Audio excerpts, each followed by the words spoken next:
served for 28 years. Welcome to our City Council meeting tonight.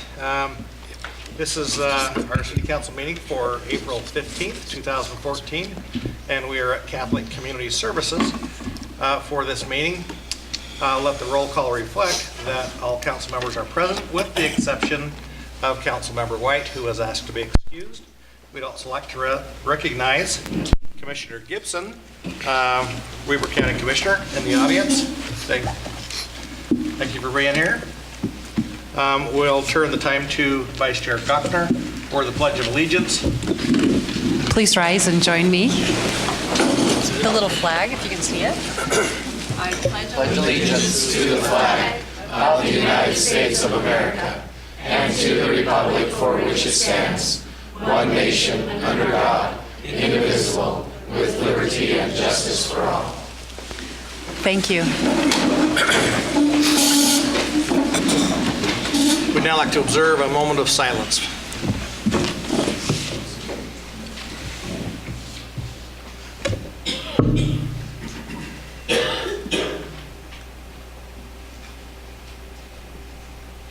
Thank you. We have really one item on our agenda tonight, and that is a report from the Planning Commission concerning the West Ogden Community Plan. That's why we're here. So we will turn the time to Mr. Simpson. Just for your information, I've been notified that there are about 10 hard copies of the proposed community plan. If council members need a hard copy, or if someone in the audience would like that, Amy Sue has got those and can get you a copy of that. All right, can everyone hear me? Welcome. Thank you for coming out and participating. I'm Joe Simpson, one of the planners for Ogden City, and who worked on this project and worked with steering committee, members of the committee. So just grateful to be here, and I'll briefly go through all the plan and how it's proposed. And once again, we have the full document here and is online as well. So to kind of explain where it all started, we're looking at the fall of 2012. We had an open house here in this building and presented some basic facts and information about the community, received input from the community, and then developed a steering committee, which was members of the community that live here and own property here, and they shared in various meetings, helping us compile information that we obtained in the open house and start to draft a new plan for the community.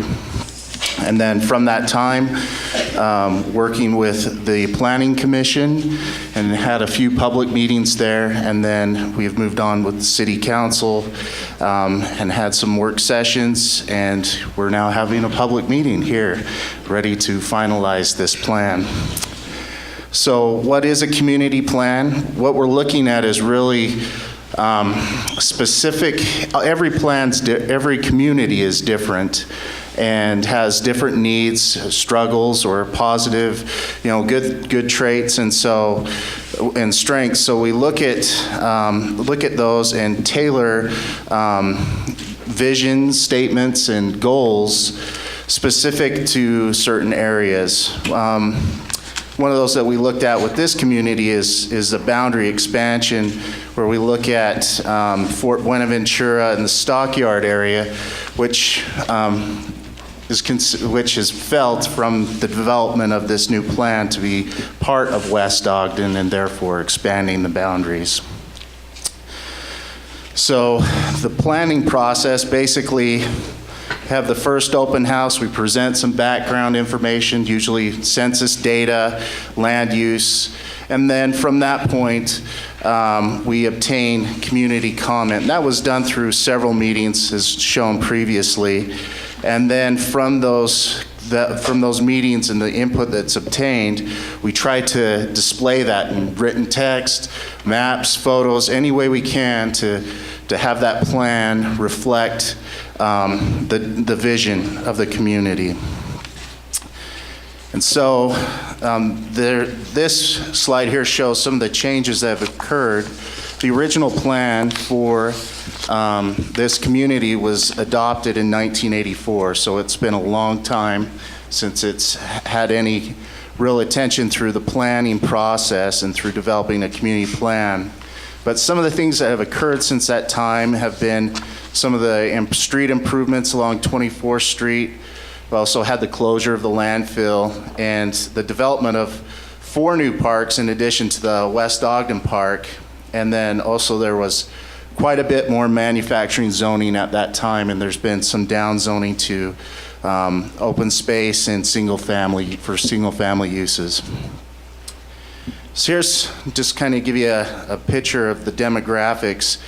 This is from 1980 to 2010, and there has been a steady increase in population, though in comparison to the entire population of the city, West Ogden right now is at 1,382 from 2010 census, and that makes up about 0.01% of the city.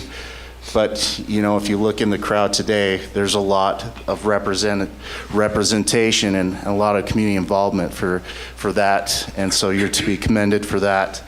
There has been some slight increase in household size. One thing that we've noticed is though in 1990, there was a lot lower rental occupancy. Since from 2000 to 2010, there's been a large jump in the percentage of rental properties in the community. And the final graph here, it shows the occupancy versus vacancy of residents. And 2000, there was a lot of occupancy of the dwelling units, and then we can see in 2010 that's dropped significantly. So why do we do a community plan? What's the objectives? What we're doing is providing some direction and setting together some specific actions of what we want to do. And then we emphasize improvements or other means to accomplish that vision. And then we look at some of the resources that are available, whether it be through city or other government agencies, private entities. And so, once again, why we do the plan, it's always changing. We can see here, we just have Cargill here and a few little farmhouses once upon a time, and then, of course, we see now we got the interstate here, we've got lots of development of residential, so it's very telling, and the reason why we do plans, always changing. We want to thank also these and recognize these people who were members of the steering committee. These are people that live among you and who own property here. They sacrificed a lot of time and effort in helping to make this plan come about. So a lot of what the West Ogden plan hinges on is this development of a full interchange, because really that's the motor, that's the driving force for a lot of the change that's possible to occur in the community. And there has been a lot of movement in recent years, though this even was talked about in 1984, was desired. More and more entities have come on board, and it's becoming more of a reality now and moving forward in that direction. So each of the community plans are basically broken up into 4 sections: community identity, the land use, open space and pathways, and transportation. Some community plans don't use all these. West Ogden has it all, so we have all 4. So we're going to look at the community identity. And the main topics that are talked about that has come forward in the development of this plan is looking at branding the community towards a green type of lifestyle, and then also improving the perception of the community, having more consistent land use that are compatible, and then promoting community unity through activities, landscaping, and then historic sites and structures. And we'll get into those in detail. So for the branding towards this green lifestyle, one thing that was looked at is in all the city, there really isn't any opportunity for any type of agriculture. Though this community has had it, and there are properties that have non-conforming or grandfather rights to have the keeping of animals, it was felt that this area is more of kind of a rural type environment, urban rural type environment, and should have some options for these type of agricultural uses. And so in exploring the best alternative for doing that was the development of this agriculture overlay zone that would provide an option through permit where people could have the possibility of developing keeping some small farm animals and fowl. The other thing also talked about encouraging community gardens and even community farm animal lots where they could be kept together. And in this instance, there would be more easily enforced to make sure they're being treated properly and cared for properly and not causing problems. Then also looking at promoting more environmentally friendly construction. The other is looking at improving this perception or image of the community. A lot of concerns came up with some of the outdoor storage that we have in the community, particularly where it's visible from major roads such as I-15 or 24th Street, and looking at trying to improve those by really enforcing screening as development comes into place, and exploring ways to possibly look at screening some of these from the public view. And then also looking at new uses that come in to make sure we're not getting uses that have excessive outdoor storage or odors or other types of nuisances that could impact the community. Then the final is there is some the crime is pretty low in the community. There are issues with transient gathering, and so looking at, especially near the 24th Street Bridge, looking at improving those areas and resolving those concerns. Then looking at unifying the community, and though it's after looking at further, it'd be nice to have an elementary school back in the community, but with the population and restraints, it's not really realistic at this time. But looking at trying to encourage family population growth where that might be a reality one day. Then also looking at developing a community center and possibly working with some of the existing institutions we have, whether it be Catholic Community Services or some other of the institutions where that might be possible to create these gathering areas for the members of the community. And then also promoting some of the community programs, which would also include some of the sporting activities in the community. Then also looking at landscaping and maintenance. There's some concern with not having secondary water in the community and the expense that's involved in maintaining green landscaping, and really looking at providing guidance to the community as far as some drought-tolerant type of landscaping that would enhance the community and also reduce the need for water. And then looking at some street tree options. And a lot of people didn't know about the Arbor Day that the city has, where trees are actually given out to residents on those days. And so looking at promoting that a little more and making people aware. And then also there's a lot of concern with some of the junk and debris that is left in some of the properties, and looking at promoting some community cleanup days where we can go through and help to help maintain these properties. Next. The other is looking at the maintenance of 24th Street. And as we talked about earlier, we got these beautiful enhancements on 24th Street, and then there's been some issues with maintenance of those. And this is an example of a street light that's been knocked out, and instead of just removing it, looking at replacing those in the street trees and maintaining those, and working with adjacent property owners to help with that. And then also looking at historical sites and structures. And this is very interesting when you start looking at West Ogden. There's a lot of history. It's a historically rich community. This was one that came up from the State Preservation Office as an observation station that was at the south end of D Avenue. And it was owned by the federal government and used to do all the U.S. surveys for the western United States. It had a short life, but it had these roofs that would raise up on it, and just an exchange building. Got this railroad bridge, and go to the next slide. It even shows some more. So it's not just buildings, but there's actual sites. We got Fort Buenaventura.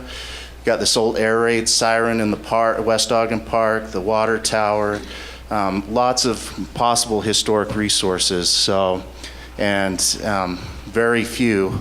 The only one is the Motor View or the Mountain View Apartments, which is only on the National Register. So, then we go to land use, and this is looking at improving design and the residential developments, encouraging that development, and then properly locating commercial uses. There's a lot of mixing that has gone on in the community.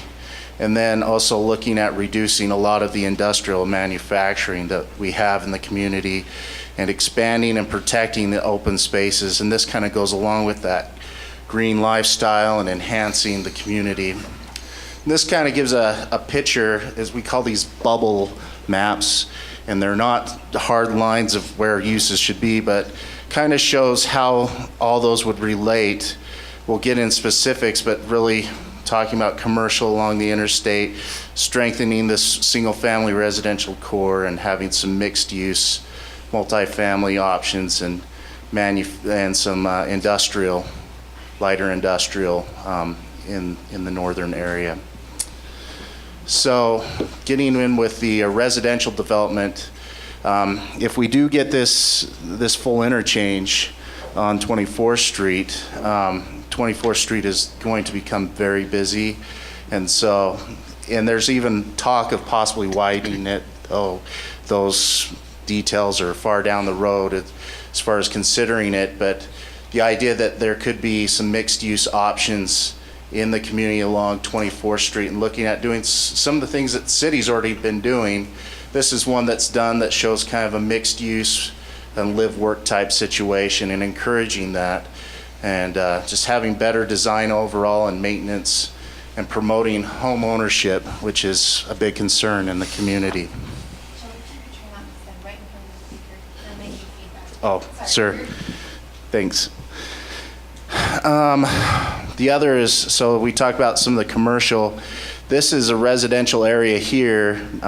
This is the Pennsylvania Avenue and 24th Street. And so there's a desire that if we have this full interchange, the potential of developing commercial here, but we don't want real big, heavy commercial right up against the residential. So the proposal is looking at doing a C1 zoning, which is kind of more of a small box type retail office type of development, and encourage that along the interstate. And then also those mixed use zonings would provide some commercial. There's very little commercial in this community. And then providing some opportunity for some larger or big box commercial. And there's potential in this area and it's currently in the city's annexation plan of having these properties come into the city as they develop.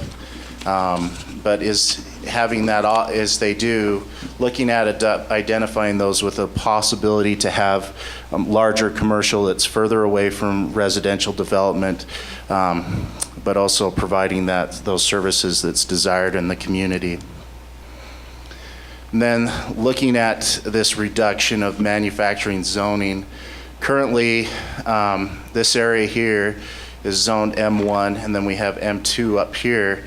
And these allow for the development of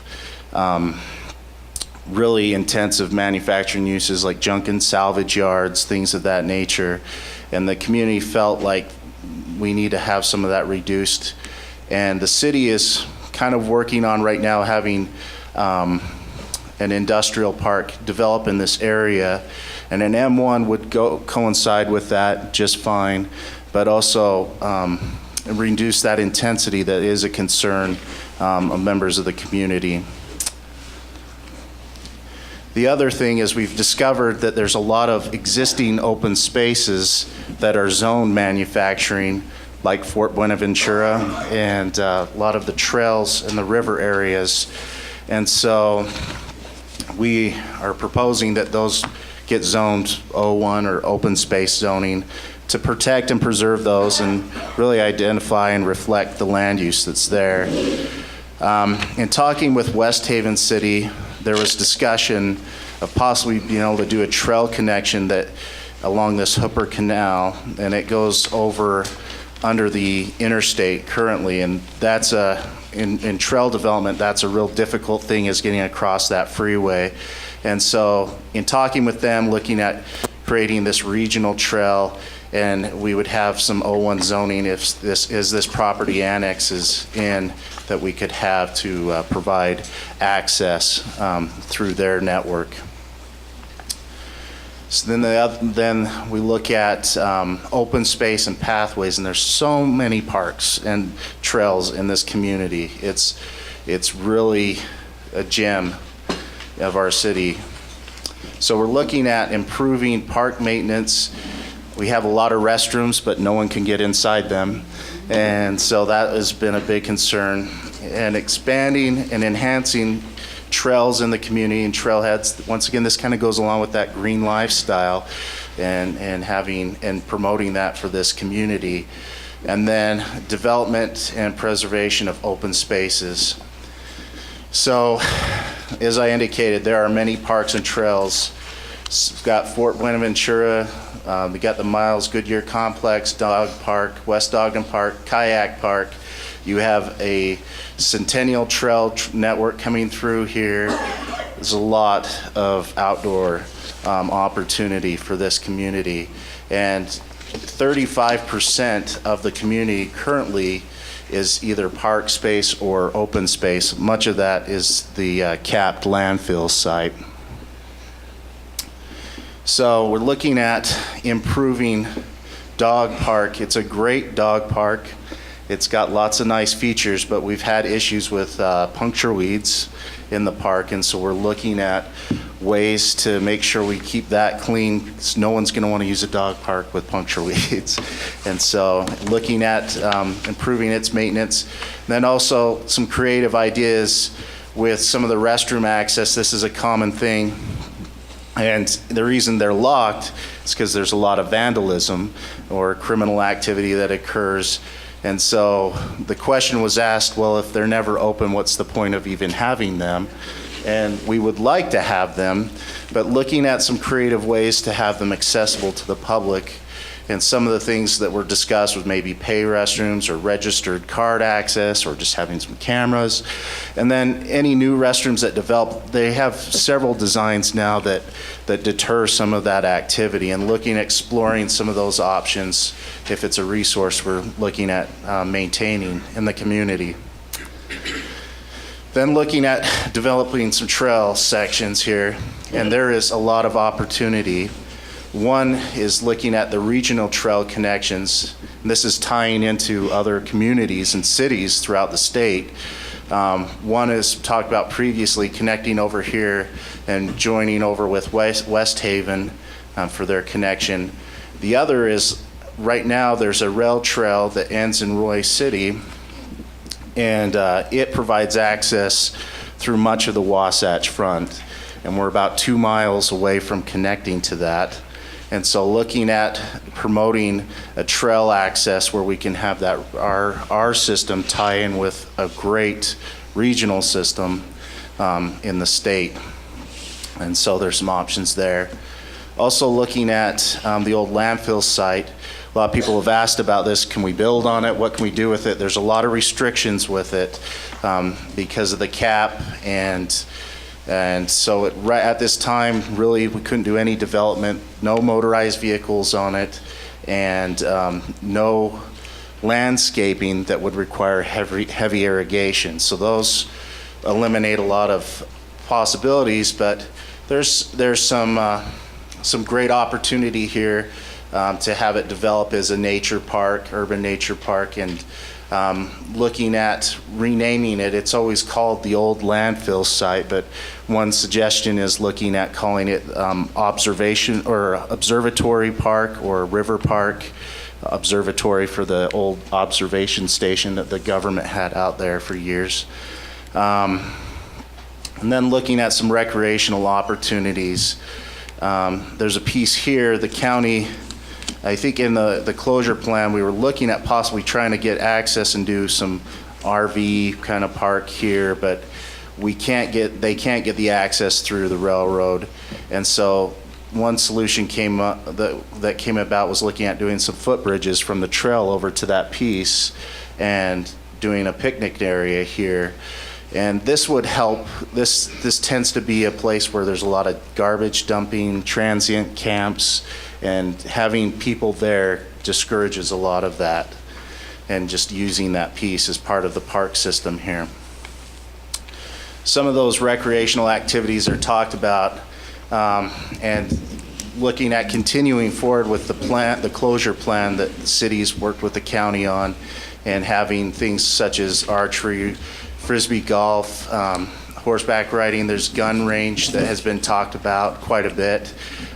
This is a site that is currently being looked at, and we have some language that is proposed with the gun range that would look at having it develop, being sensitive to the trails and also to the existing wetlands in the area, looking at contamination and all these things so we can properly mitigate that.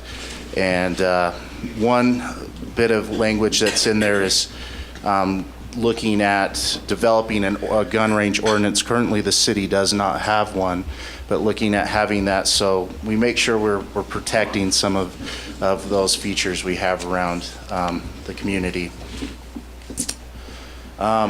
So transportation is our final section, and really we feel that it's important to support and accommodate for this full interchange on the interstate, manage the commercial traffic better. This is a big one, pedestrian crossing on 24th Street, alternative modes of transportation. We talked a little bit about butters alleys, some public right-of-way improvements, and developing some streets in some of the vacant plat areas.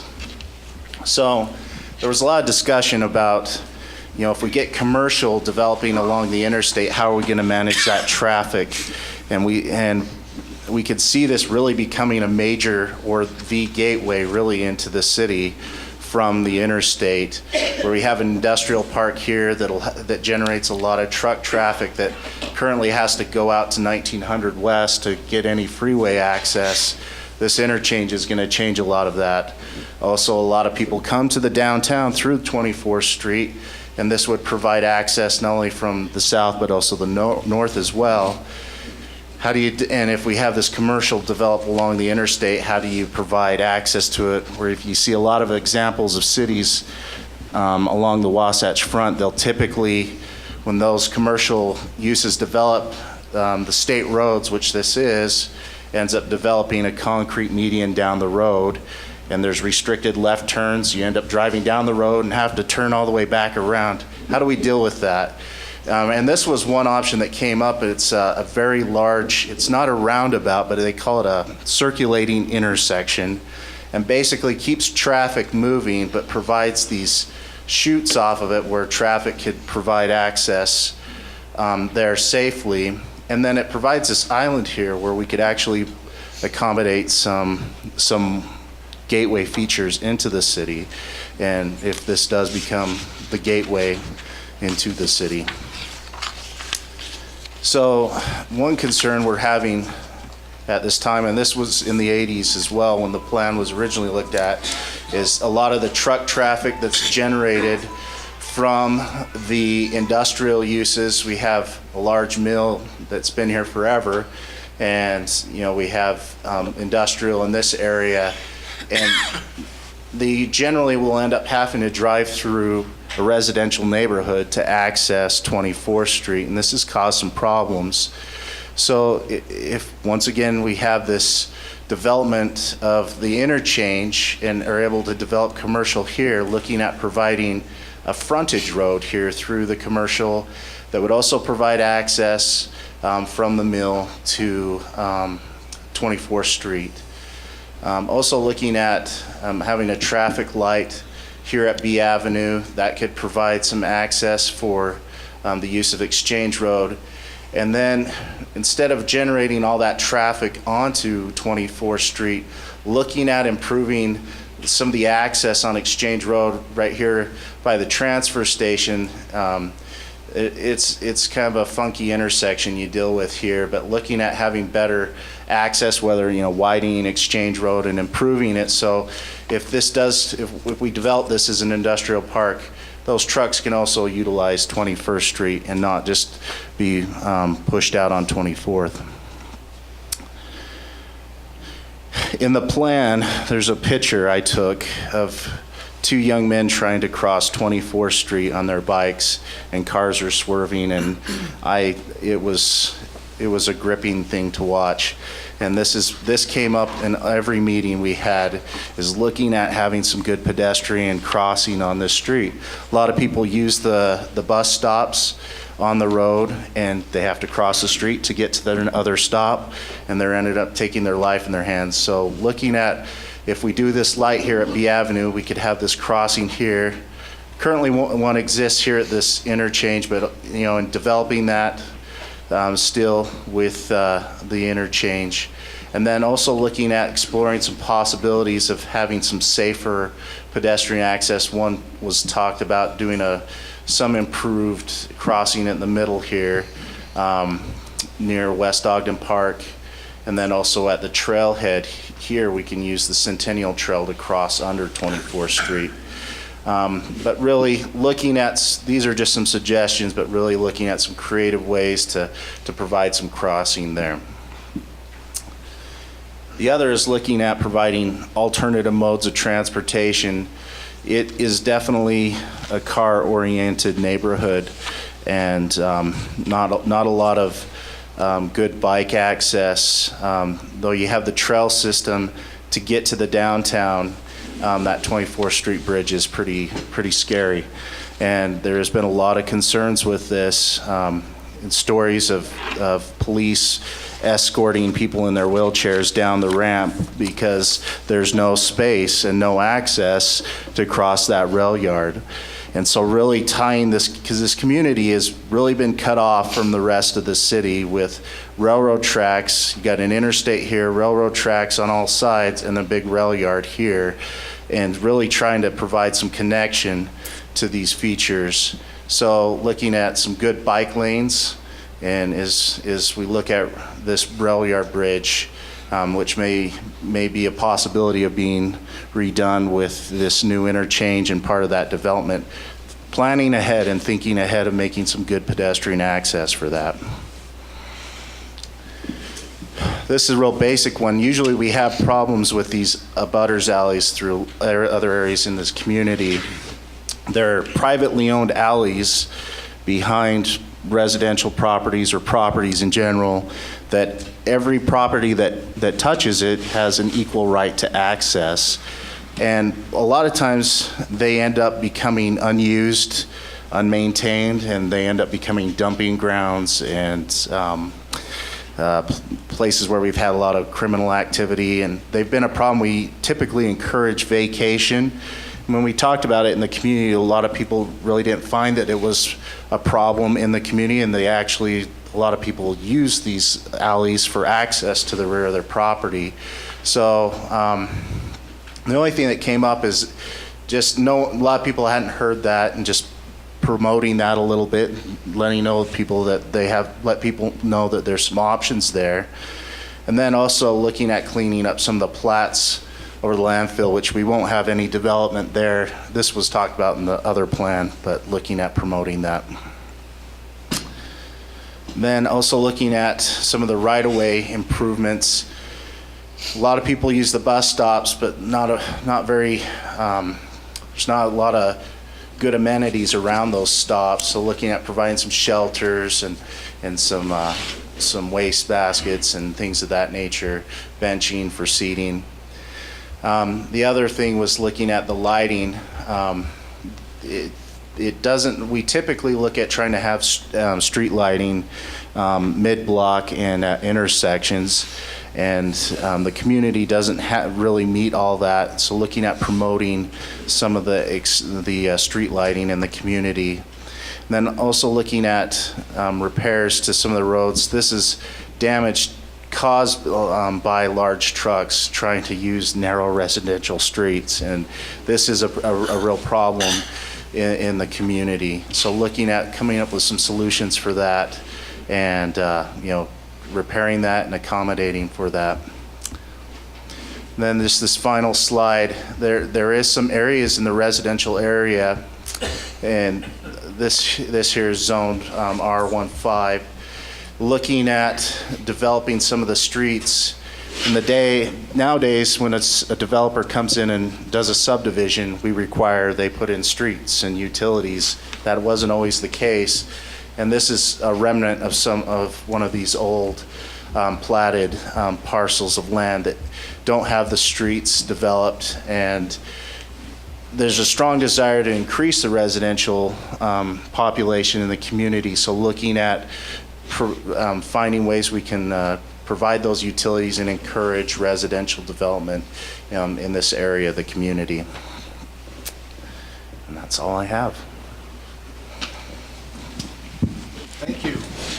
Are there any questions for Mr. Simpson? I have one for you, Mr. Simpson. Could you talk a little bit about the industrial park and Sure. what the master plan means for that area? So, and this was language that was added later. And I've been working with our Community Economic Development Department to figure out the best way we could develop this. But the city is really looking at trying to make some improvements in this area. It's near the stockyard area, if any might not be familiar with it. And there's a strong desire to really make that a good industrial park, something that would have light industrial, but have an emphasis on some good design in the park, and having some good bike paths and trail systems through it. And that language has been provided in the community. Not to pigeonhole ourselves in it, but some of the thought is that we could look at having some of the outdoor recreation type of businesses be able to come into this area and play along with that rebranding of this green lifestyle. And you've already got all these outdoor recreational opportunities. I really think that is the strong gem of this community, and having that play a role in that. So the master plan, in essence, is really to just kind of help reinforce the need of good design and having a good trail design with that as well, that ties in with our existing open space uses. Thank you. I wondered if you could address, you mentioned trails, and I imagine if we took a list of things that needed to be accomplished in the West Ogden area, if there were 3 basic topics that we need to really focus in on at the present time that would enhance, even start the redevelopment of West Ogden. Trails, I imagine, would be number 1. What would be the other amenities that we'd want to look at as a council?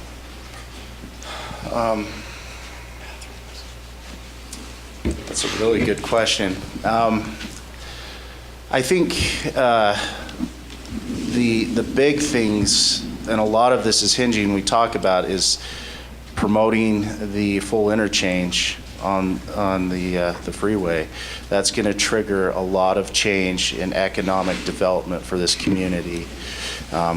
the two big things that would come up from the community, this is what I heard was, we need more commercial and we need stronger residential. And we have a lot of manufacturing and residential, but we need to strengthen that residential. So I think that would be something key to promote. The city doesn't have a whole lot of control over that because we're playing with, UDOT and other entities, but being involved with that and really being a player, that's going to be a big push for this community. I think the industrial park is a key component of that as well for economic development. And then I'd add one more to that, and that would be the development of the landfill site and really playing on those outdoor recreation amenities that we already have and promoting it even more in the community. Okay, if we could go to the land site, what would we have to do to develop that into a park? I don't think the city owns that We property. don't. So we'd have to partner with other, Well, it's owned by the county, and the county has put in a few things on the park. The money that was reserved for that, a lot of it's had to go into mitigation. There was a lot more mitigation than initially they thought they'd have to do for maintaining the cap and monitoring it. And so there's not as much as was initially approved in the closure plan, but there is. The county would probably be more than happy to partner with and drive some of those amenities. One of those big ones being, let's open it up to the community. So right now, a lot of people aren't even aware that it is public land that they could use as an urban park. Right now, it looks like, it's a chain linked off security barbed wire, field or something, that do not come, do not touch. It's not very inviting.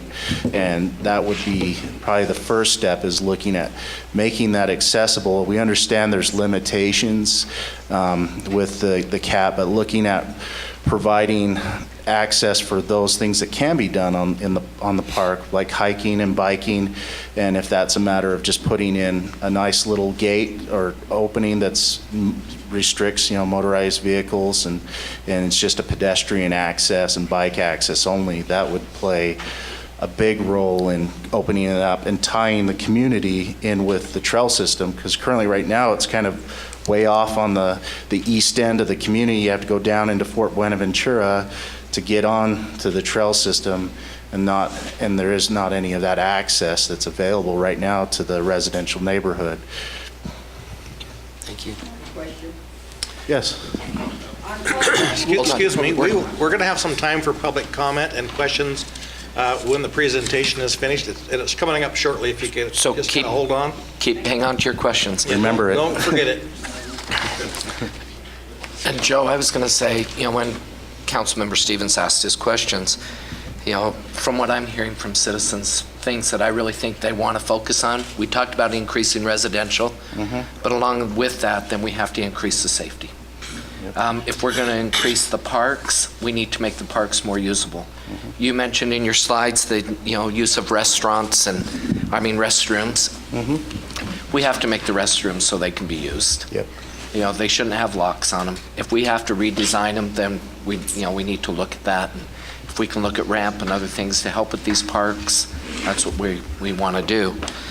We have to look at litter enforcement. Down on Exchange Road, I drove down there just a little over a week ago, and there are good neighbors down there who are pulling trash out of the canal and off the side of the roads. But part of that is we have to enforce the people who use that road, that go to the transfer station and other things. We have to work with the businesses to help them make it so it's just not the responsibility of the city and the citizens, but those who are causing the problem. Okay.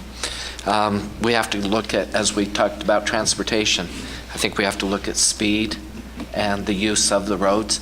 I think it's great, your slide with the kids on 24th Street is a great visual, but we've got to make it so that the citizens can use their community. So I just, and we talked about clean up and make a difference day. Those are the things we want to do so that we have pride in our neighborhoods. Absolutely. But the neighborhood needs help too from us. Yes. Mr. Simpson, maybe you can't even answer this yet, but as you've spent a lot of hours with the residents and the steering committee and staff collaboration, you've developed a pretty nice plan, and I salute you for the amount of time you've put forward. There are a lot of vision strategies that are listed, some high priority, and so that the residents and the citizens can point to something. I mean, is there a list of items that you would implement right away that the citizens could point to and say, this is the result of our good work? Absolutely. Well, and I think a lot of them are things that would require minimal investment Right. from us. Sometimes it's just something that, we can zone the parks open space pretty easily. That's Yeah. not something that should take a lot of time or money. Signage, things like that, that's relatively So I cheap. anticipated this question. Thank you. Excellent. And I kind of went through and I found 6 things that we could, like Commissioner Wicks says, we could start probably right away, and some of them are pretty simple, and some will take a little more effort, but the one would be looking at the drought tolerant guide. That would be something we could really get going on and really help. I don't think it would only help this community, but the whole city, because a lot of people come in pretty confused on, well, I'm not a landscape architect. How do I put in drought-tolerant landscaping? A lot of times they attempt to do it, and we say, no, that wasn't done right. And instead of saying what's not right, let's help them understand what is right. The other is looking at the historical places. That's something that's simple and could easily start working on. Looking at the rezone, the open space rezoning, like Commissioner Rick mentioned, and also for the river as well, and that open space. The other is working on the ordinance for the gun range. It's something we could easily start on and start working on. So those are just a few of my suggestions, things that I found that could easily start initiating, and if we're talking very soon. So, Thank you. thank you.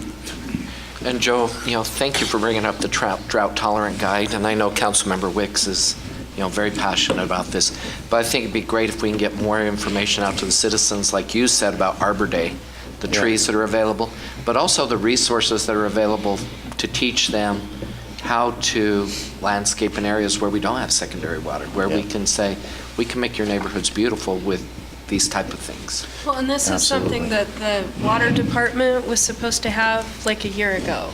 So we gave them funding for a public education campaign, and there's nothing to show for that. So if we need to pull that funding and put it to planning where they can do it, maybe that's something to consider, because we asked for it a long time ago.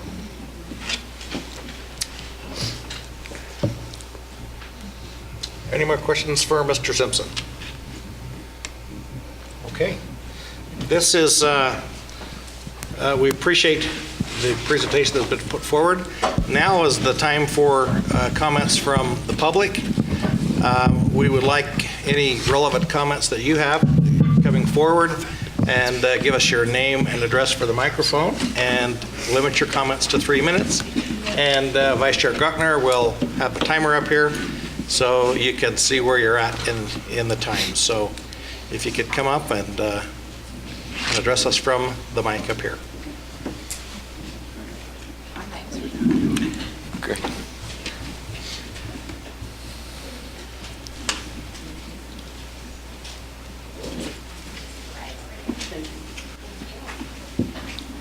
I should mention this is an official city council meeting, and they're always recorded. And so that's why our city recorder is here. So Okay, it'll that's go down on the public record. all right, thank you. Okay, I just have questions. I live over on B Avenue. Could we have your name and address, please? Yes, sir. My name is Rose Tafoya, and it's 2517 B Avenue in West Ogden, and I've been here over a lot of years. Anyway, I have a question as far as your 3 phases. Okay, is it going to have anything to do on the 3rd phase, okay, of anything over B Avenue on the other side, on the 3rd phase? Because it states in your proposals and everything, that's going to have it's going to hit a lot of the residentials at the end. because I've read the proposal online, where it says it's going to hit, on the third phase, it's going to hit a lot of residentials, and there's 80 residentials. Is it going to hit any of the residentials over Tommy's transmission on the other side on the third phase? What we will do is we'll take your questions and we'll address all of the questions at the end as best we can. Is that all right? Yes, sir. Okay.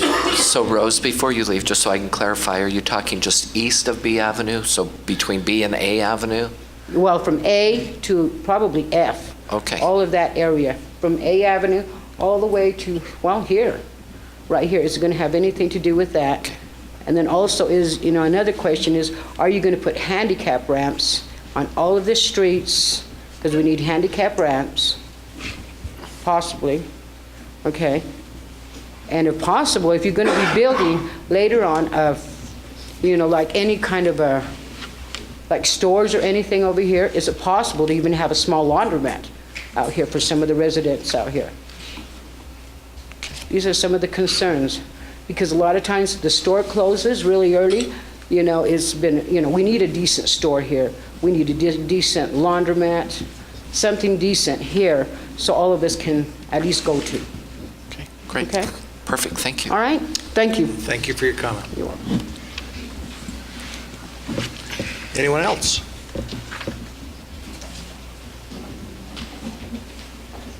Hi, I'm Bishop Bobby Allen. I'm the pastor of Griffin Memorial Church of God in Christ.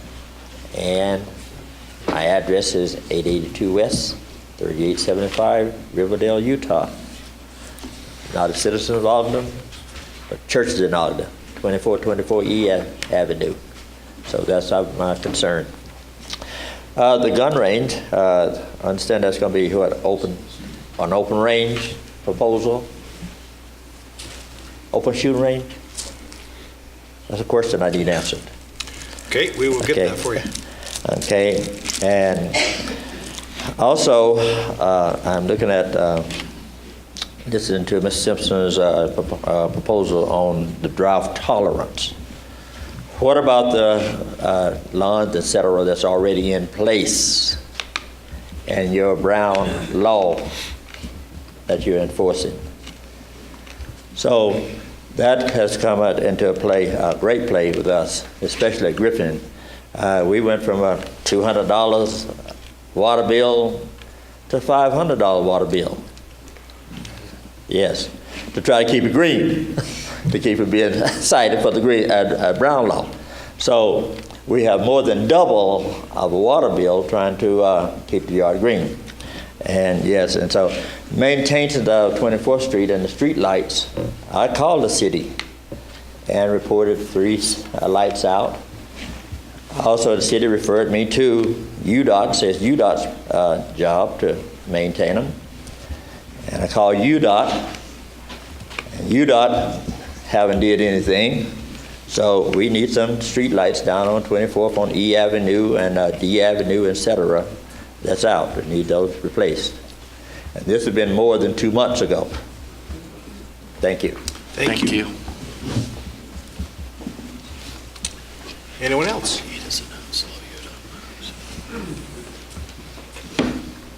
If you'd like to speak, there's a lot of chairs up here in the front that you kind of make a queue and go ahead.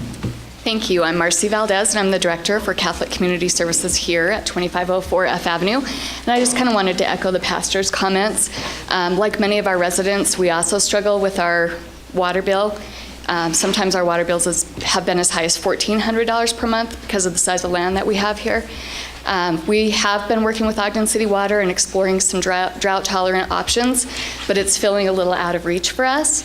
So I guess my question is what is the access with secondary water? Is it possible for us to pipe into that? And what's the barrier, or what could be done to provide secondary water access, rather than just talking about drought-tolerant options that residents can't afford to implement? Is there a different option that the city could help with as far as the secondary water access is? Great. Thank you. We'll get back to you on that, Marcy. Thank you.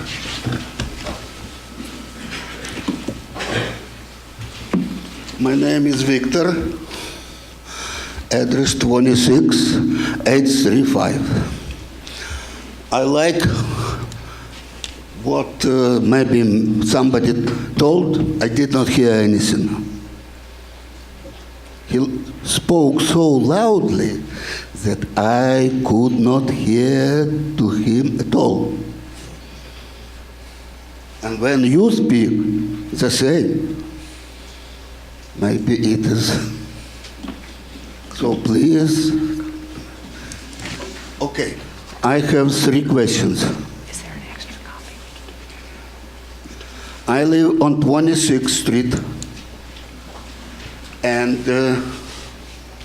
835.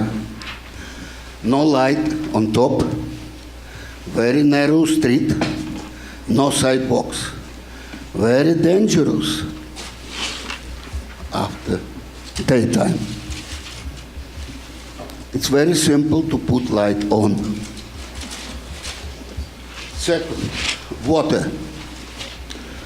I have water, very good water, but to watering outside, no water. It's very expensive water.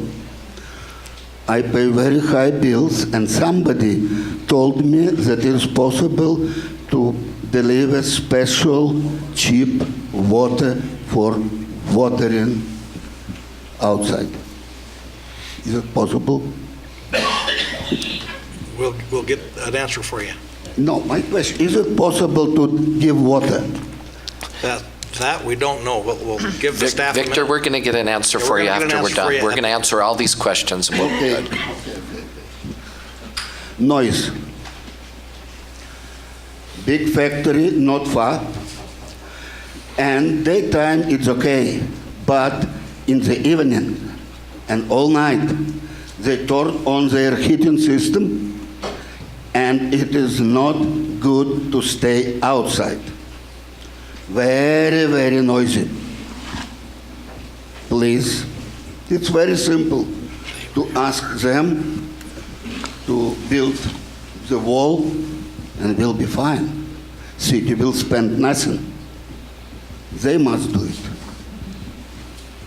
Okay. Okay? we do appreciate your comments. Thank you. Okay. I have special questions not related to the council. And I want to talk to somebody, maybe I can do it later. You set up appointment or what? I think that could be done. We can help you. Yeah. How? We could, who do you need to speak with? The highest. Well, what we can do is we can, if the man second from the end, if you'll see him after, he can point you the right direction if it's not him. You're the highest. Does that work? I don't keep his calendar.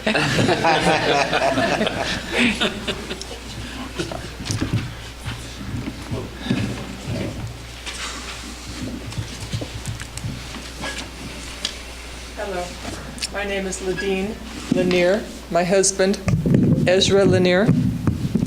We live at 2386 D Avenue. About your drought-tolerant landscape, we have tried to do that. It's beautiful, but we had to have some professional assistance to decide which plants to put where and the landscape design. If you're going, and it was expensive because we went to a landscaper. If you want that to happen in West Ogden, if there was a coupon or a discount that someone could get through a landscaper, or if you had examples of, that people could just, get off the internet saying, these are the designs, these are the plants to put where, it would be easy to do. Also, perhaps, if they did it, to have a tax credit or some incentive to do so. Okay, my husband wanted to say something. Thank you. Yes, last meeting, I addressed the situation with buying the homes that for the industrial park and what have you. And I would just like to have something in writing giving us some kind of idea how this process will go through.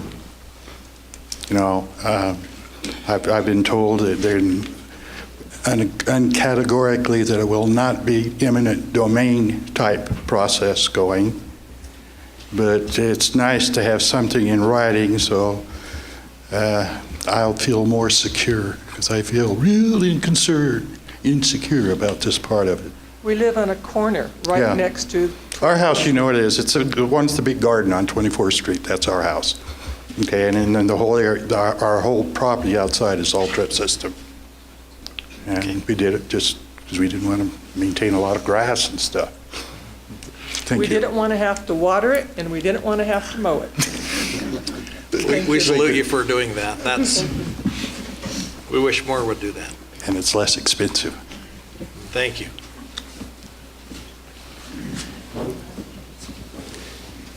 Anyone else?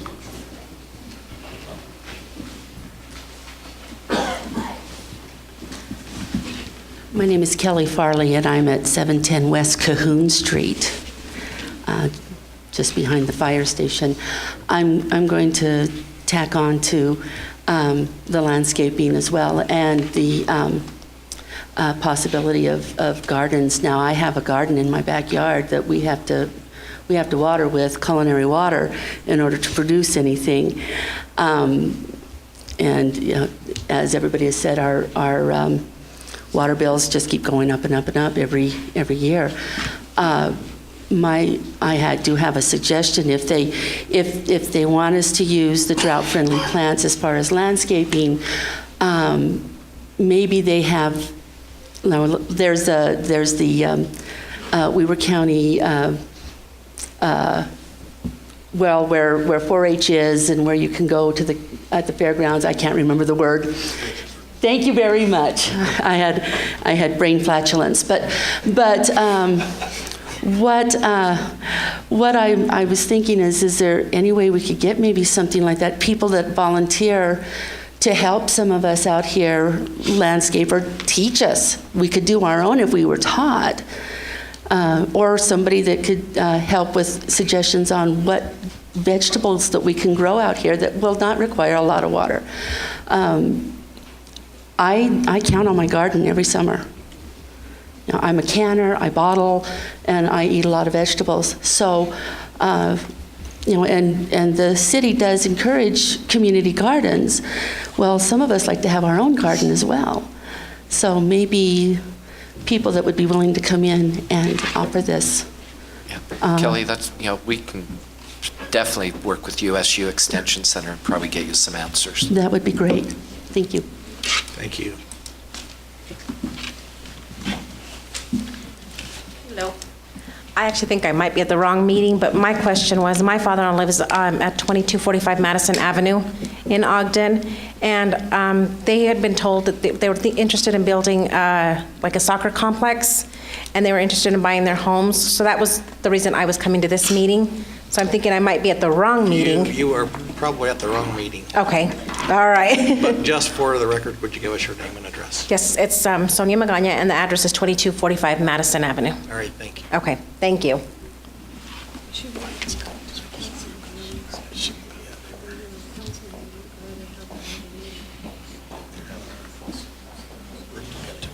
Is there anyone else that would like to address the council?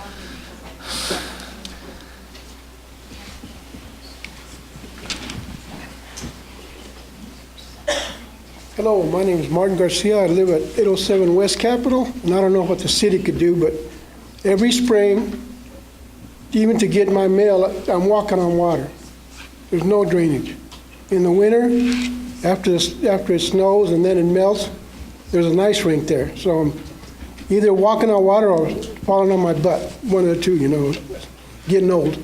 It's not only me, it's the neighbor west of me too. Get a big puddle of water and it stays there until the sun comes out. So, you know, it's kind of hard to, and then my grandkids come over and they're falling on their butts too. And it's just a big hassle there. Yeah. Want to, you know, get something done there because, you know, one of these days somebody's going to get hurt there. Yeah, thank you. Will you repeat your address again for me? 807 West Capitol, just west of the the railroad tracks. Okay, thank you, Mr. Garcia.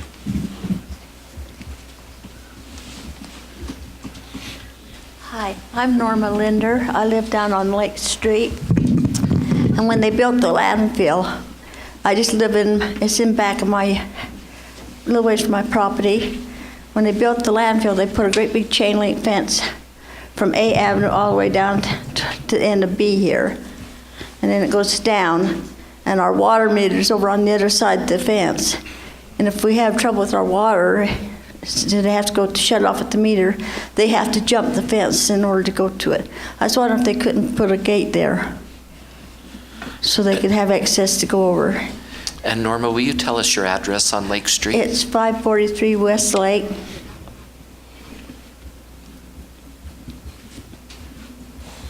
A lot of us are taking notes. A lot of us are taking notes. Okay. See if we can't help you. Okay, well, thank you. Thank you.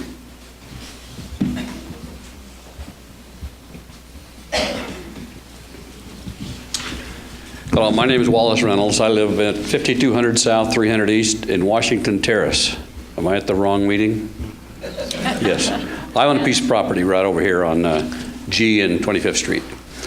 Now, the railroad goes up and down that street, and I need to find out, we're looking at some potential development on that corner about curb and gutter going down G Avenue on that side, because apparently the street is not owned by Ogden City, and I need to look at what needs to be done. I've had some people, and I've met with the Planning Commission 2 or 3 years ago, but we discontinued looking at development because of the housing at the time was not feasible. But I'm now looking now at a couple of developers that are potentially looking at some residential units over there, but we're looking at curb and gutter. We know on 25th Street where we have to go, but going down G Avenue. On the east side? No, on the west side. Okay. It's on the west side of G Avenue, excuse me, you're right, east side, because the property is on the corner of G and 25th Street. So I need to look and determine how that curb and gutter, if anything, would be taken care of, and what I need to look at to approach that. Thank you. Thank you. Thank you.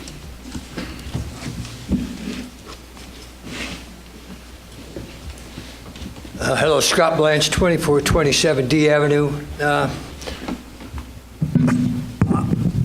My Ogden City utilities are probably my most expensive utility across the board now, the last couple of years. And I look at it, and I kind of feel for a lot of people out here, because it's just really hard to make those payments. And I look at my bill, and water's kind of high, but my question is, why are we getting zapped twice for sewer? We get hit with Ogden City, and then we get hit with Weber County. And that's like $50 a month out of $75 a month you're paying. I'd like to somebody explain why that happens, and maybe look at a possible option. You know, West Ogden, for probably 30 years, Weber County dumped on us out here.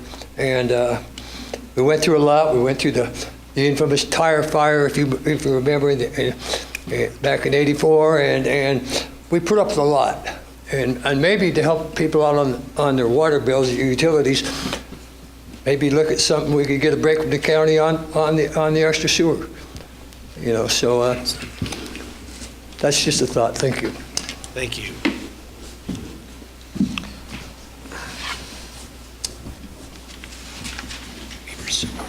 I live on my name is Jennifer Dominguez, and I live on 2468 E Avenue, right across from the park where the fence is. And our water bills are really high. And we have a rental unit that's in Layton, and there, the water bills there, we have sprinklers and everything, and it's half the price. Literally, we pay every other month, and it is less than half the price that our water is here.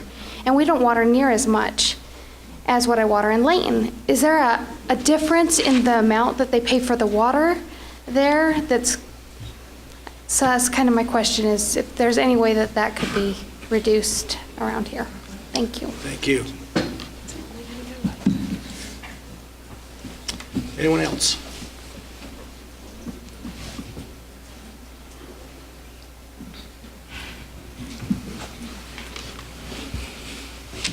Hello, my name is Philip Abeda. I live at 2435 D Avenue. My concern is for my in-laws that live at 820 Doxy, just underneath the Cargill Mill. I've lived out here pretty much my whole life. They have also. There's a couple of concerns that I have up there. Is the streets are horrible. There's no gutters and there's no sidewalks. There's been mentioned that sidewalks would be put in, gutters would be put in. They've had to build a huge kind of a retainment out of rocks and gravel because all the water would run down into their property. And now that's very dangerous for them because of the incline that goes down into their property now. And so it's not good for them. My mother-in-law has a hard time with walking, getting down into her property. During the winter, that street is pure ice. She's not able to go across the street to get her mail because she'll slip and fall. I know that the city has tried to put salt down the best they can, but this past winter was horrible. I mean, it was a pure ice sheet in front of their house. Also, Cargill, and I'm not sure if they do this every morning, but they have a blower on the very top of their facility that blows out some kind of dust, and it coats my father-in-law's vehicle. I don't know if they're allowed to do that. I'm concerned about maybe what the EPA has to say about that. I mean, that's stuff that we breathe, or they're breathing, or we're all breathing out here. I work at Williams International. In the mornings, I look back, and you can actually see the cloud being dispersed out of the top of Cargill out of one of their blowers. I don't know what that stuff is, but it's airborne, and we're breathing it. And like I said, it coats all the vehicles, and I don't think that's really good for us. So that's all I had to say. And Philip, what's your parents' address? Do you know? 820 West Doxy. Joe and Domi Morfin. Thank you. Thank you. Anyone else? I have one more question to ask.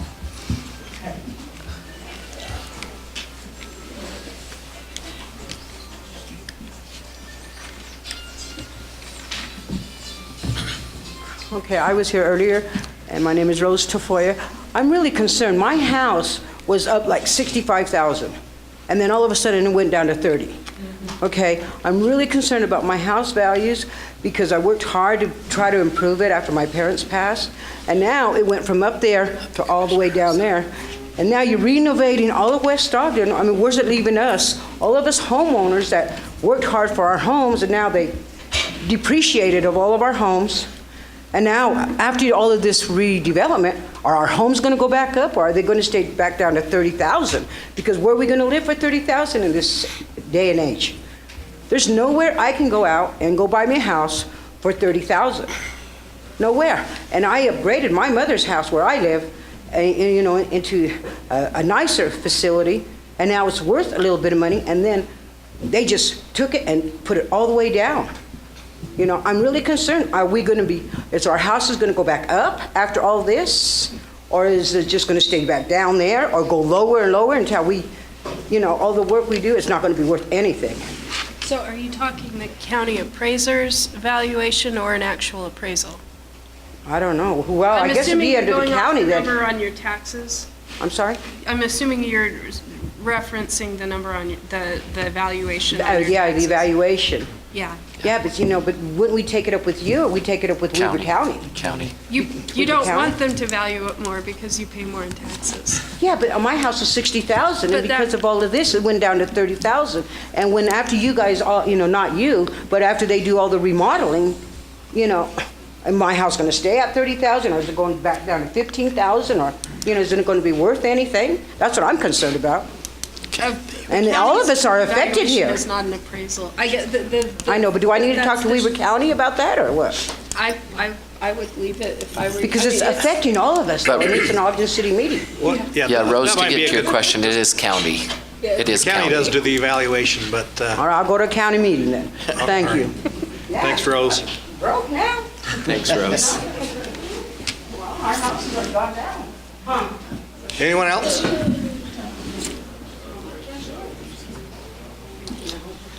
Okay, looks like we're going. No. Okay. No, we're not going anywhere. Okay, my name is Linda Praga, and I live at 2475 G Avenue. And they've been promising us gutters there for 30 years. That water runs down the road, in my driveway, down my back grass, and I got a swimming pool back there now. Every year.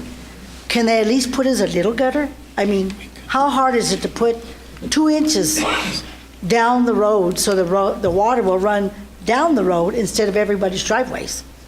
What did you say your address was again? 2475 G Avenue. I mean, they've been promising a gutter and a sidewalk there for the last 30 years. I've lived here all my life. All my life I've lived here. And they're never going to do nothing with G Avenue. They fill our head full of bull up to here. Sorry about that. But it's true, they do. They don't do anything on G Avenue. Finally, Cargill came in, or the railroad, one of them, and put a bunch of yellow things on there like we're all retarded and we can't see there's a railroad track there. We all know there's a railroad track there.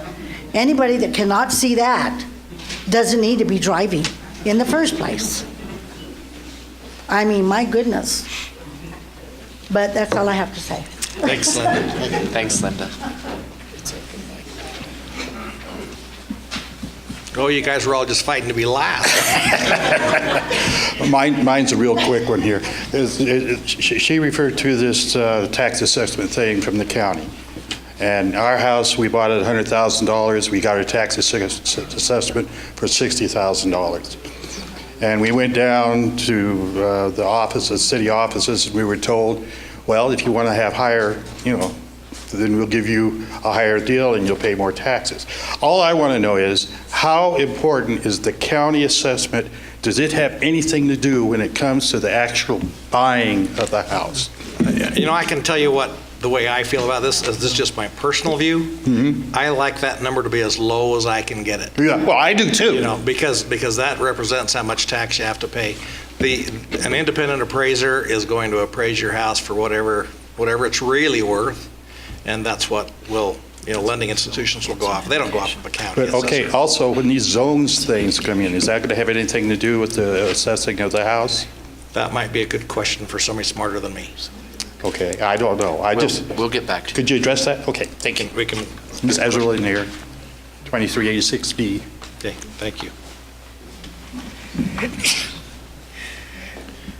Anyone else? Okay. Council members, what is, let's see, we probably should, who wants to start with the answers?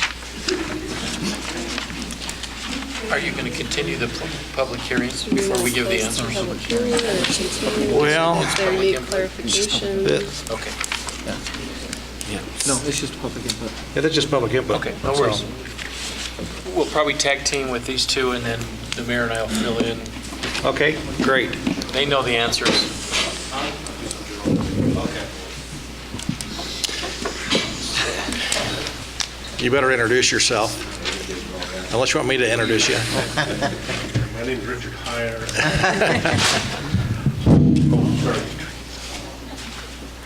My name is Greg Montgomery. I'm the city planner. I think what I'd like to just address is the general concept of landscaping, which people have heard tonight and brought up as concerns.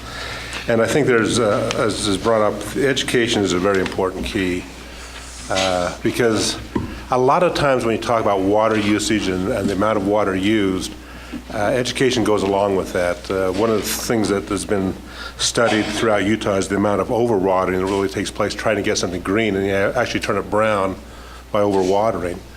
And so there's some key things that are basic principles. I think it's important if we could get that information out. I mean, first it starts out with what type of organic material you can put into the ground to begin with it be your garden.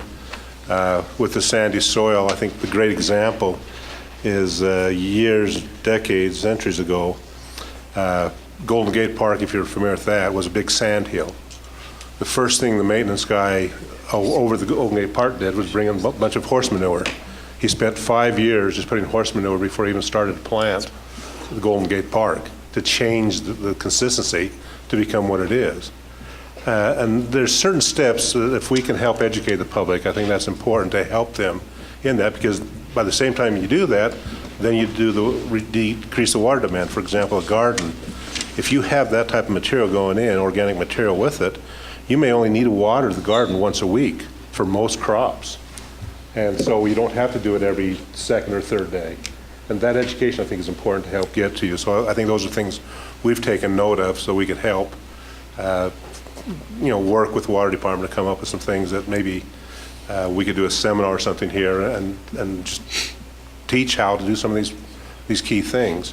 And also those things to look at, plants and how to use that. So there's a lot of things that have been brought up today. I think we can really come back to the community and help give you, maybe it's an education session.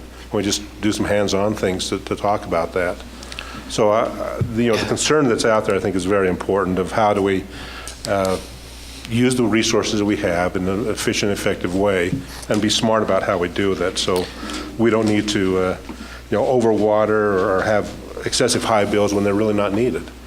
That sounds like one of the things we could put on our immediate list. Yeah, that could be one of those immediate things we could do and look at. So Greg, before you leave that, I think it'd be great to work with, Marcy and others and the USU, the Extension Center. Yeah, there's a lot of resources we can and really see if we can get those professionals here and say, here, and have them even look at the neighborhood and say, this is what we think would work best. Look at the soil and everything.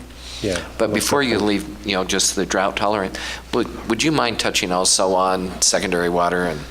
And I think it'd be great to let people know, how that process works. Okay, well, I'm not an expert in secondary water, but, a lot of places do not have secondary water. It's a very limited locations where that takes place. And some of the early studies that I've been involved with, the cost of secondary water to actually do it, you wouldn't recoup until maybe 50 to 60 years down the road what the expense is to get secondary water in. You could be paying the same water bills you have now for that time period before you would even come to the cost of what it costs to do that installation. There's a lot of factors involved with that. I feel like I ought to be turned around this way. Go ahead. Because they're the ones that want the answer. I think with that too, the Pineview water system is not a city entity. Right. Each whether it be Weber Basin, Pineview Water, they're all their own private entities, and they have their distribution systems and amounts of water allocated to them. And so water is a real issue in the West, and everyone always tries to keep their water rights that exist, and so you only have a limited amount of water. And really the better scenario is how can we be wise with what we do have in the systems we do have, because that's going to be the most cost-effective way to approach it, because to try to get a new source and run lines when they don't even exist in this area becomes a very, very expensive proposition. Is it possible for us to collect water off of our rain gutters? Yes. A few years ago it wasn't, but state law was changed. The way they looked at it is everything that came off out of the sky was a ground source charge.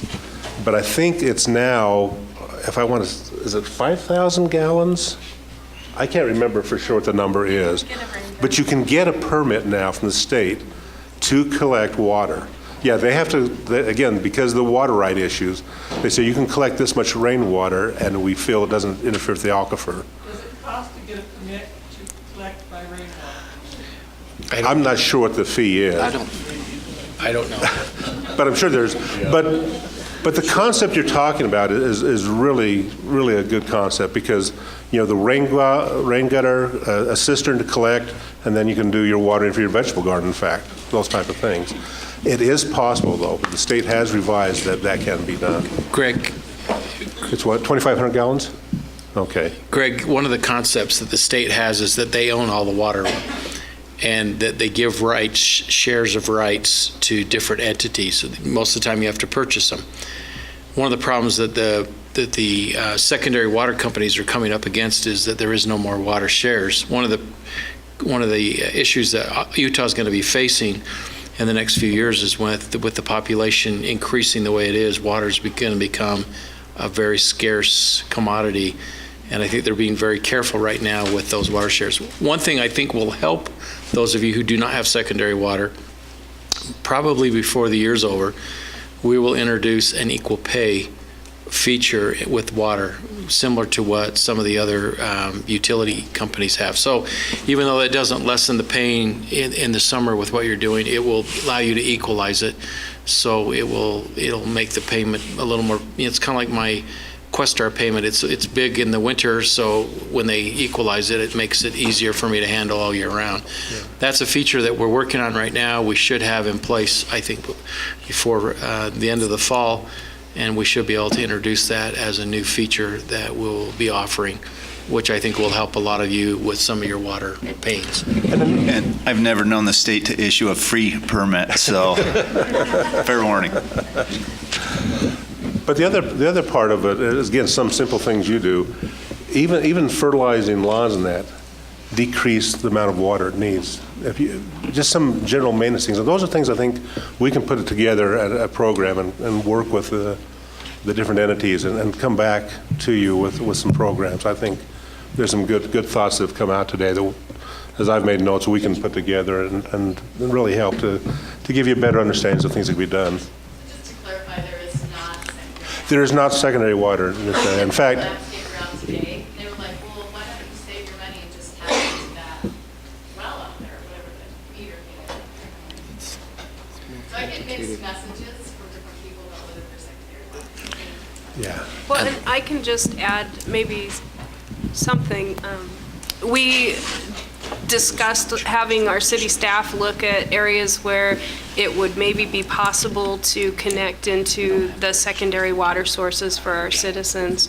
And there were very few neighborhoods where we were able to do that, but we have kind of picked that low-lying fruit. But it's just a matter of access. It's a matter of having they have the capacity to do it or not, the infrastructure, and out here where you're somewhat isolated, it is hard. The areas where we were able to do it was where the secondary water providers were already in that neighborhood, and they're going to be able to tap in. But the costs are pretty high for that too. You're not alone with the no secondary water. The last statistic that I was aware of, 53% of the city did not get secondary water, and so you're not alone in that. It's not just a West Ogden issue. And Ladine, I do have your answer for you. There is no charge for the permit. Oh, amazing. And you can store up to 2,500 gallons on your lot. And if you store 100 gallons more or less of water, you don't have to register at all. How much? Say that again. So you could have 2 50-gallon drums of rainwater and not have to register. But if you want more than that, you just have to register with the state and just go to waterrights.utah.gov.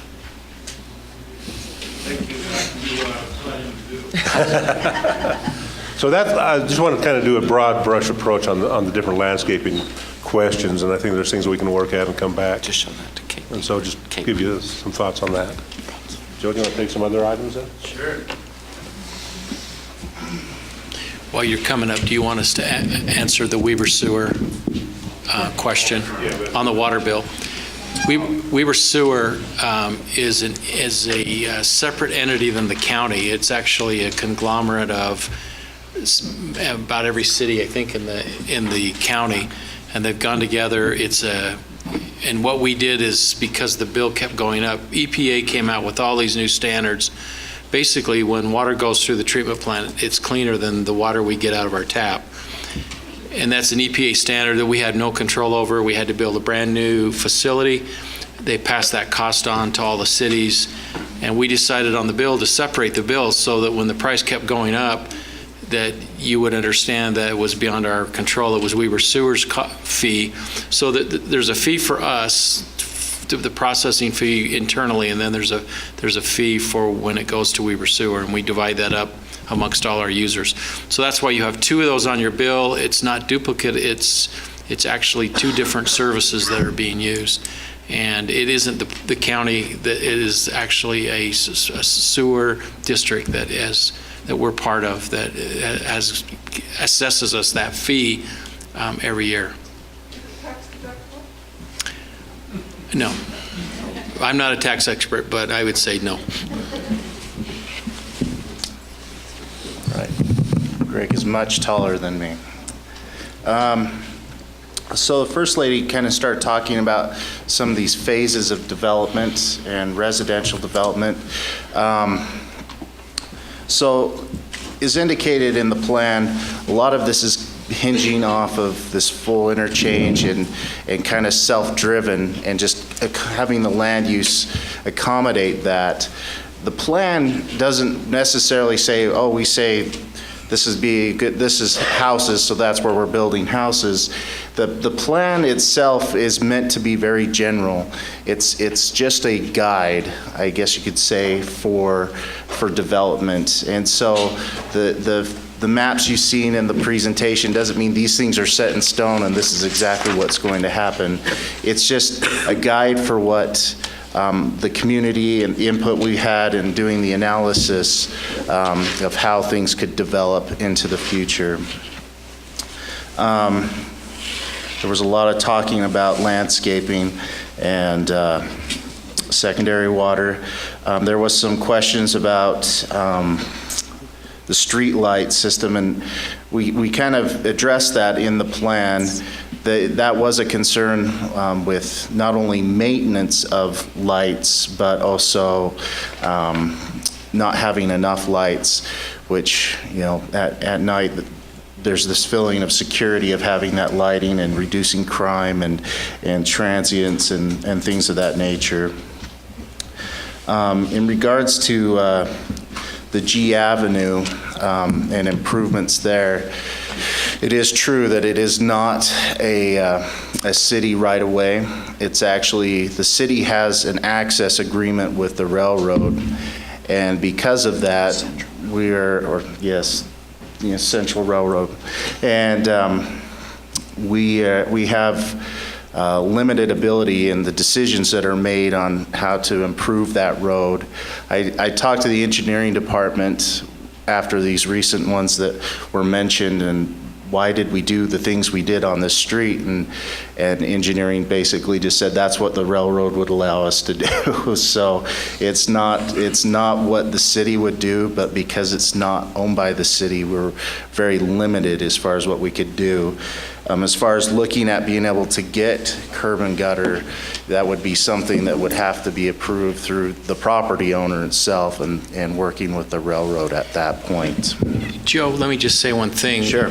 We do get money every year as a city off gas taxes, and only it's not a dollar amount, it's a number of gallons, and we get paid off that. And that's what we take that money and we try and use around the city to repair the roads, to repair the sidewalks, to do curb and gutter, and et cetera.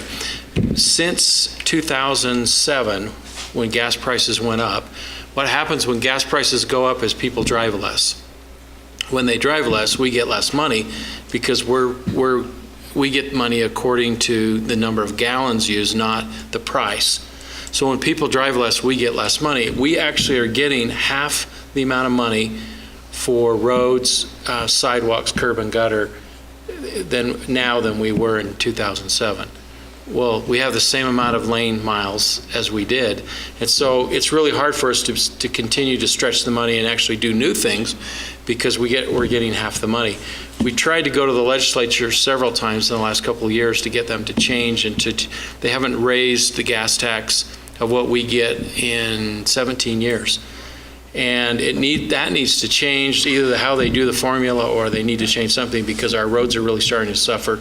And we can't even begin to dream of doing some of these new projects like curb and gutter and sidewalk and some of those things that need to happen because we're getting half the money we used to get to be able to take care of what we already have. So it's not a great answer, but it's at least lets you know exactly where we are and why we're having a hard time getting to some of these kinds of things. We have half the money we used to have, And we didn't used to have enough even to handle all our needs. Now we have half of that. And that's become a real problem, I think, for the city. And other cities are going through the very same thing. What about the lights that are out in the city? Well, it's true that a lot of the lights that are on 24th Street are UDOTs. And UDOT, it doesn't move as quickly as we'd like sometimes. We like UDOT, but they don't move quickly. Lights that are city, if we can get a list of those that are on our roads, we'd be happy to take care of. I'd love to put a bunch more lights in. It's expensive. We pay a lot of money every year to Rocky Mountain Power. We have to pay for that power that goes to those lights. We have to pay for the installation of those lights. And once again, it's just a matter of money. We just don't have enough funds to be able to do the lighting we'd like to do all over the city. If you saw how much money Ogden City pays Rocky Mountain Power, you'd pass out. It's an extraordinary amount of money that we already pay for the lighting that we're responsible for. And so it's a matter of being able to continue that. We're trying to find a way maybe to start having more cost-effective lights, to change to LED, to do some of those kinds of things. We've been exploring some avenues. If we can get to that point where we can find a way to do that, then maybe we can start to increase some of the lighting. But that is an issue that we know is out there. We're just trying to figure out a way to get there. Mark, would it be helpful for the city to talk to UDOT about repairing some of these lights? We heard it tonight. I guarantee you tomorrow morning we'll be on the phone with them. Okay, great. That's the best we can do with their lights. They get moody when we touch them. Along with what Mr. Johnson just said, if you notice some of the city lights, I heard earlier from Victor, 26th Street or something, please there's a number that you can call to say the lights are out. And I don't have that number memorized, but we need to know too. You're the eyes out here, so please let us know. Absolutely. So some of these, a lot of them that were addressed talked about some of the street conditions around G Avenue. Pretty much everything I got was west of F Avenue, and that being because there are currently no stormwater systems, there is no sidewalk, no curb and gutter, and so that is a problem. We have addressed that in the plan and looking for ways to provide that. The big concern has been with a lot of the stormwater management and looking at some creative ways to manage that water so we don't have this buildup. Like this photo shows a prime example. That's one of the ruts that are created, but those fill up and they'll spread on other properties. This property that it's adjacent to, they had extreme flooding in their buildings and had to pay to put in basically their own drainage system on their site. So it is a big problem and something that is talked about in the plan to look at addressing and fixing those things, as well as with the streets as well. Now, there was some questions about, this was on Lake Street and access to a water meter, and I'm assuming it's this water meter, it's this property just north of the old landfill site that you're referring to. And there is a piece of land there that the city owns, and it's probably where they have their water meters. They have it gated off, probably because of the wells that are there that they use for monitoring them. As far as putting a gate in, that may be something that's possible and work out with the water department. But that's probably why that is the situation it is, because of those monitoring wells. Yep. Exactly. Yeah. As far as with Cargill, there was some mention of some noise and then some dust as well generated from that use. Now, there are some provisions in the ordinance that regulate noise and look at monitoring decibels, and if it's having an impact, that's something that we could look into. I'm not sure with the dust. There's probably and that's something we definitely need to look into. So Joe, with the dust, the Cargill, has that blows out the top. But there's also another business on 24th and G. I'm looking over at Linda trying to find her. That I've had some pictures taken by citizens of that area too. So as we find out what this is, maybe we can get back to them of what the steps are. No, it's definitely, those kind of nuisances, we definitely need to look at addressing. And so, thank you. I don't know of any other questions that may need to be addressed. I think there was one about the open gun range. Can you? Oh, yes. I remember you mentioned it, and I heard gun range, and that's all I heard. What was the specific question? Whether it was open. It was open or enclosed. Or enclosed. It was to be open. Currently, the gun range is all really basically in conceptual right now. The language that's being looked at in the plan is how do we accommodate that in the community? What are some concerns in the plan looking at addressing it? The plan that they have now in the conceptual is having it as an open range. Is it in progress right now? Something you've asked? No. Activity going on down there. There has been, what we've had is some field trips out there because there's been concerns from Planning Commission, the City Council as far as noise impact on the surrounding neighborhood. So they have done some tests out there so we could listen and to see if there was a noise issue. They have cleared an area out there. It's showed, not on this slide, but on one of the slides, where they have surveyed some land where they're considering possibility of developing, and it would be at the southwest end of the landfill site, just adjacent to Cargill, just east of Cargill. Yeah, we went out there on a field trip. Yeah. Joe, sorry, Caitlin, go ahead. I was just going to ask one follow-up question on the gentleman that had concerns about curb and gutter on railroad property. Is there anything the city can do to sort of champion that request for him with the railroad? We would be happy to try. When we got the road redone, that took us 4 years, 5 years? Yes. And it was not an easy thing to get done. So, but we're happy to try. And that's probably the best we could promise. Joe, also, while we're talking about that, Mr. Abeda talked about his parents that live over on Doxey Street. I don't know if we can address his concern, and then I'll couple more. And I believe he's talking about the dust issue. No, he talked about the dust, but also he talked about the water that runs down. Yes, and that's that whole area west of F Avenue I've gotten multiple. I thought, well, maybe it's just in one specific area, but I'm finding it north to south is a huge issue with stormwater.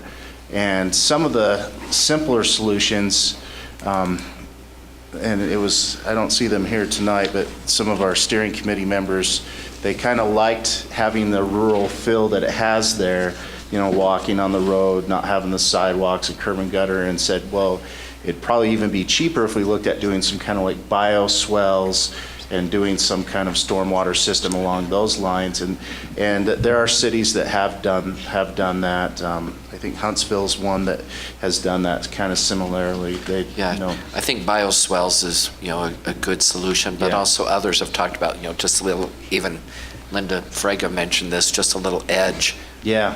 That just deters that water just enough to keep it going down the street. Yeah, we'd want to, it's something that definitely the engineers need to get their hands on, and we'd be looking at feasibility, but also some costs involved with that. Yeah, Mr. Garcia mentioned the same thing that lives over on Capitol Street. He just needs, This kind of water come down that street from the neighbors and wind up in my yard, the only way it's going to go, right in front of mine. Yeah. So I think the way the plan addresses this is, really and you'll see it at the end of the section, in the end of the plan, I should say, where it talks about using the resources we have available to help address some of those issues of stormwater management, working with the engineering department. Of course, we got to get money to do it as well. And so those are things that, are encouraged and discussed in the plan in its current form. Okay. Let me just bring up two, or one other one was, a gentleman was just talking about property purchases, I think down like Track Line, how he goes about getting something in writing of what the process is. So it's not eminent domain. Gotcha. Boy. I don't know if you Joe, remember what that I'd question. recommend is that you get his name and number, and then why don't you get with Tom? Okay. Yeah. And that was Mr. Lanier. And get with Tom, and then you guys can work with him. And then yes, just the please last one, continue. just on my list, was Mrs. Tafoya.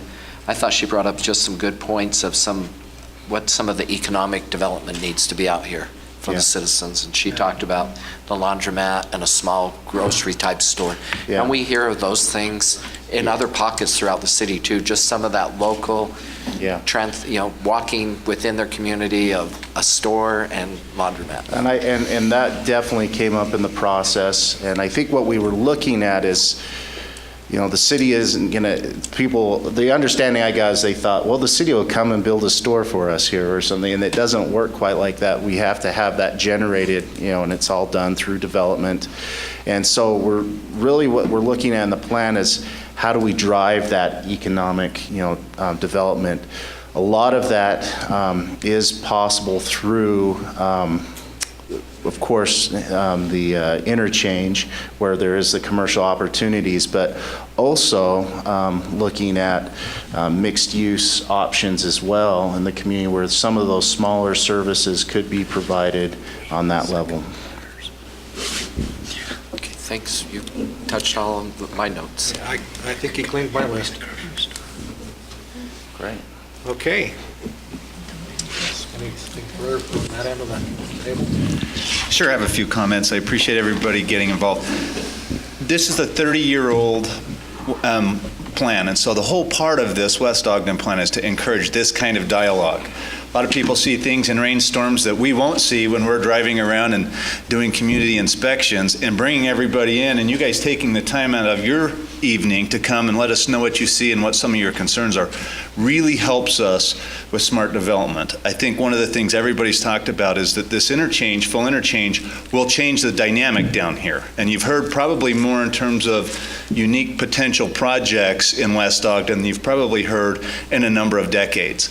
With those projects also brings some opportunity. As a developer comes in and they have needs for different type of infrastructure, we can find additional resources to make some of these improvements if we know about them, and if you're engaged as a community. It also brings in a different number of people so that some of these resources like a small grocery and a convenience store that you can walk to and other things, they become economically viable for developers at that point. And there are opportunities we can push people towards if we know what your unique needs are here and you take the time to involve yourself in the process. So I really applaud you all for being here and giving us this information. We all have a big tickler we can go do some work on and do some inspections with, and I think, as Mark said, we're making calls to UDOT, and a number of other things will take place tomorrow. I think we also gave some unique ideas in terms of ways we can help mitigate some of your issues. Ogden was incorporated in 1851, and so we've got this broad range of infrastructure issues that a lot of other communities that were built in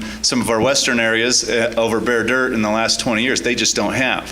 For example, you probably read a lot about the Ogden Canyon Pipeline Project. That was a 102-year-old piece of our critical infrastructure we had to go in and replace. And we have some of those issues because we were built over that 160-year period. So you're bringing some of these pieces to our attention. There are new technologies we can use to address them. As development comes in, we will look for ways to leverage what they're bringing to address some of these community issues. But we don't know about them if you don't take the time out of your day to email us, talk to us, and attend these community events. So I applaud you all for doing that. I think it's great. One of the things that I think has been underutilized that we'll work harder on We have some really unique resources at the Utah State Extension Park. They do a lot of water-wise landscaping. They have classes, they have information. That's information we pay and contract with them to provide and produce. So we will send some of that information so you guys can see what some of these free classes are and opportunities for you to cheaply get in, figure out what it is you want to do with your yard, and find some resources we can use that the city can leverage to make this a lot easier. But I really appreciate everybody being here tonight. It really does help us as we have development opportunities to direct them so that we serve the needs of the community the best. And so your being here is, I know it's sometimes uncomfortable to get up and speak and ask pointed questions and everything else, but that's how we make plans and that's how we do development that makes sense for everybody. And so I applaud you all for being here. I appreciate you being here.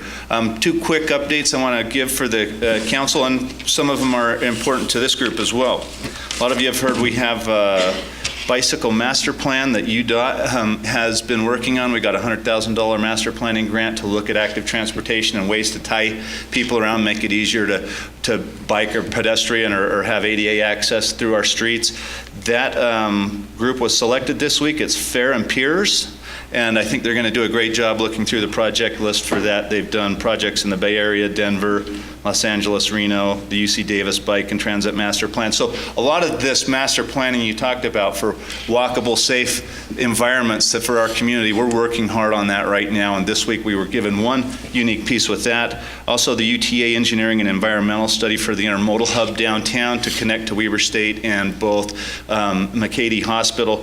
The UTA is the one helping fund that. We had some money from WACOG to help with that as well. And HDR Engineering is the engineering firm that has been officially selected to do that. So you're going to have 2 really unique long-term master planning transportation things that come online this year. Again, we don't know when that full interchange will come in play, but that will be another big piece that we're a lot closer to seeing now than we have been in a long time. So we have a lot to work on. You've given us some great points, and again, we appreciate your involvement. Thanks, Mayor. Just for our benefit, are there any members of the steering committee for this West Ogden Community Plan in attendance? Why don't you stand up and let us salute you a little Say bit. thank you for your time.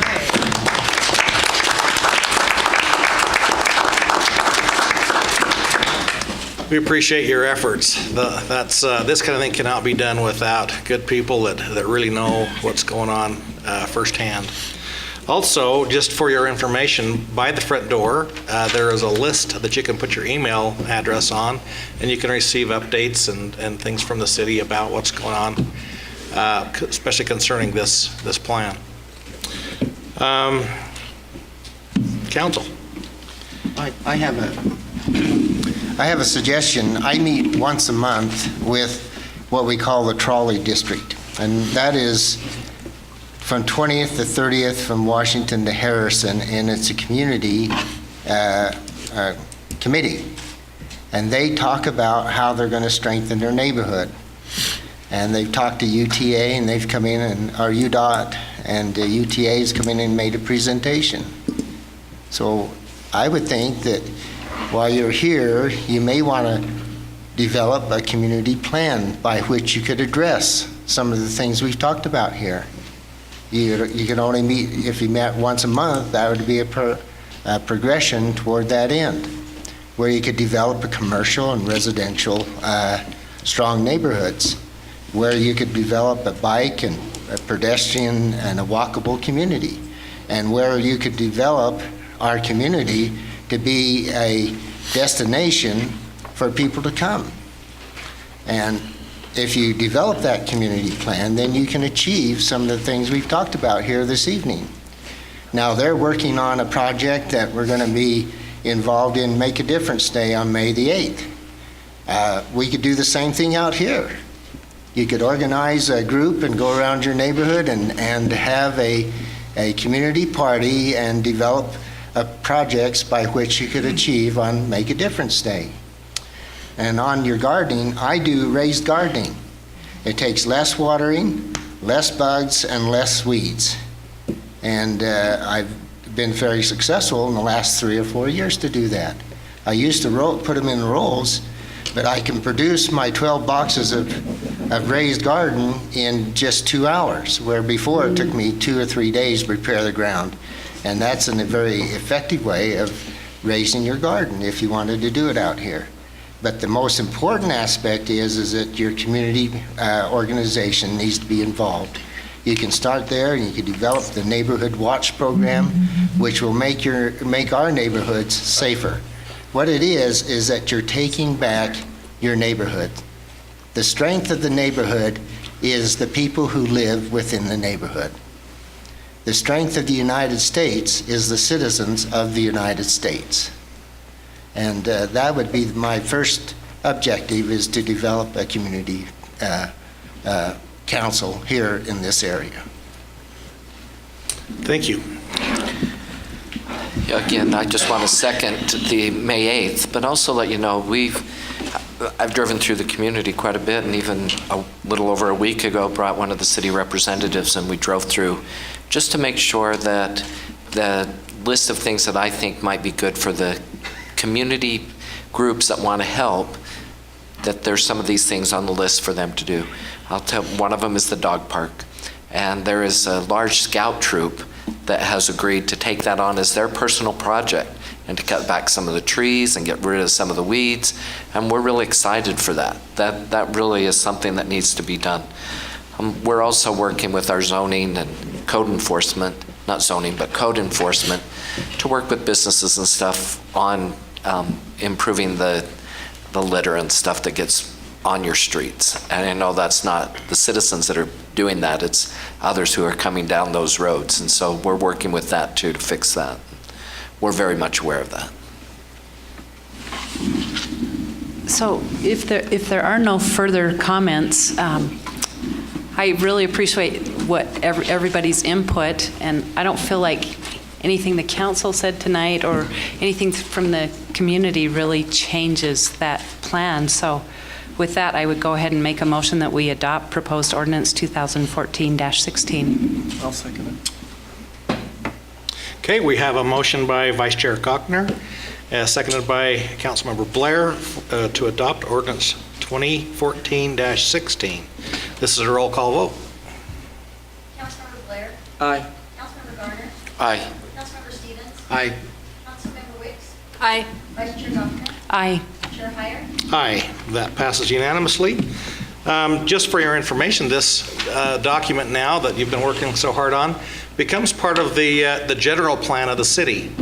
And so every year when we come, when we do our capital improvement plan, we look at these and find out what these priorities were. That helps to build that capital improvement plan for the next year and then several years after. So things don't happen immediately, but this is how they do get on the list of things being done, is to come off of this community plan.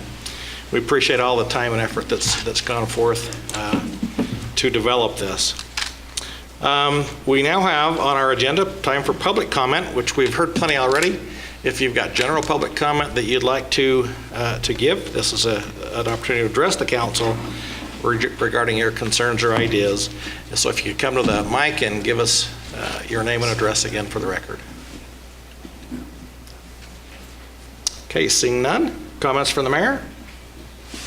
I made mine. Thank you very much. Okay. Council members? Just again, thank you so much for letting us at least hear from you. Thank you. I think this is a tremendous turnout. I applaud you for taking an interest in the community that you live in, and we appreciate that.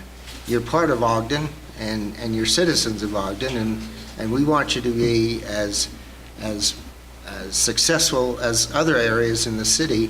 And if you want information on that community committee, get in touch with me. I can give you the resources that you may need. But that's how you're going to change what's going to happen here in Ogden. Any other council members?